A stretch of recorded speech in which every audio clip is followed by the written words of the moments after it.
Hello বন্ধুরা, দেখো নিয়ে চলে এসেছি আরও একটা নতুন রেসিপি। তো দেখো আজকে করবো চিচিঙ্গা দিয়ে চিংড়ি মাছের ভাজাও বলতে পারো বা তোমরা চচ্চড়িও বলতে পারো। তো দেখো প্রথমে তেলটা গরম করে নিয়েছি। এখানে আমি নুন হলুদ মাখিয়ে রেখেছিলাম চিংড়ি মাছটাকে। তো চিংড়ি মাছগুলো এখন দেখো ভেজে নেব। তো চিংড়ি মাছগুলোকে একটু লাল লাল করে ভেজে নেবো, বেশি ভাজবো না, কারণ চিংড়ি মাছ কিন্তু বেশি ভাজলে শক্ত হয়ে যায়।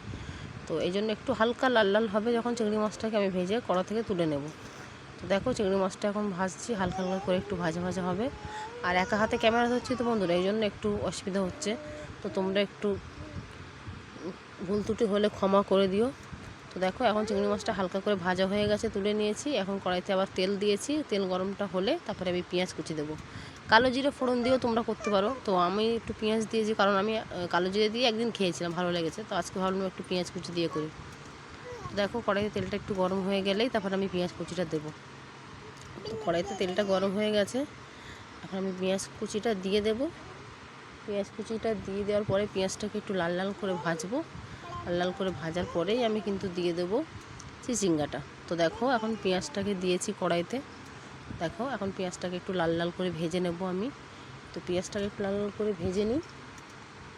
লাল লাল করে একটু ভাজা ভাজা হয়ে গেছে, দেখছো ক্যামেরাটা এক হাতে ধরছি তো ওই জন্য একটু আপ ডাউন হচ্ছে। তো দেখো বন্ধুরা, পেঁয়াজটা একটু লাল লাল করে ভাজা ভাজা হয়ে গেছে। এখন আমি চিচিঙ্গাটা দিয়ে দেবো এর মধ্যে। তো দেখো চিচিঙ্গাগুলো দিয়ে দিলাম। চিচিঙ্গাটা দেওয়ার পরেই আমি এবার দেবো লবণ, স্বাদ মতো লবণ।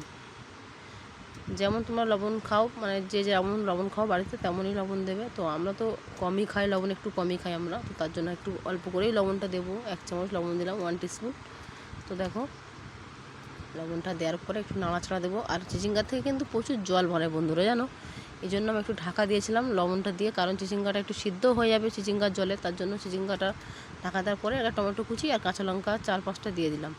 তো দেখো এখন টমেটোর সাথে কাঁচা লঙ্কার সাথে যে জলটা বার হবে চিচিঙ্গার, ওই জলটা দিয়ে মানে চিচিঙ্গাটা সিদ্ধ হয়ে যাবে।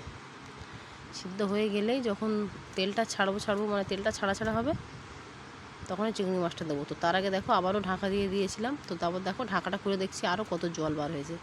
তো ওই জলে এখন আমি দেবো হলুদ গুঁড়ো, আর দেবো জিরা আর ধনের গুঁড়ো। এগুলো দেওয়ার পরে দেখো একটু নাড়াচাড়া দিয়ে আমি পুরো জলটাকে পুরো শুকিয়ে নেব। জলটাকে শুকিয়ে নেওয়ার পরে তারপরে কিন্তু আমি চিংড়ি মাছটা দেবো। তো দেখো এখন ওই জিরে ধনের দেওয়ার পরেই ভালো করে এখন নাড়াচাড়া দেবো। নাড়াচাড়া দিয়ে ভালোভাবে পুরো জলটাকে একদম দেখো পুরো জলটা এখন শুকিয়ে নিয়েছি। এখন দেখো যেই মানে তেলটা ছেড়েছে যখন আমার চিচিঙ্গা দিয়ে, তখনই আমি চিংড়ি মাছগুলো ভাজা দিয়ে দিলাম চিচিঙ্গার মধ্যে।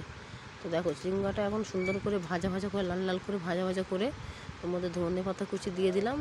তো রেসিপিটা তো আমার খুব ভালো লাগে। তোমার যদি রেসিপিটা ভালো লাগে থাকে একটা করে লাইক কমেন্ট করে দিও। আর আমার চ্যানেলটা যদি নতুন হয়ে থাকে তো নতুন নতুন ভিডিও পাওয়ার জন্য একটা সাবস্ক্রাইব করে দিও বন্ধুরা।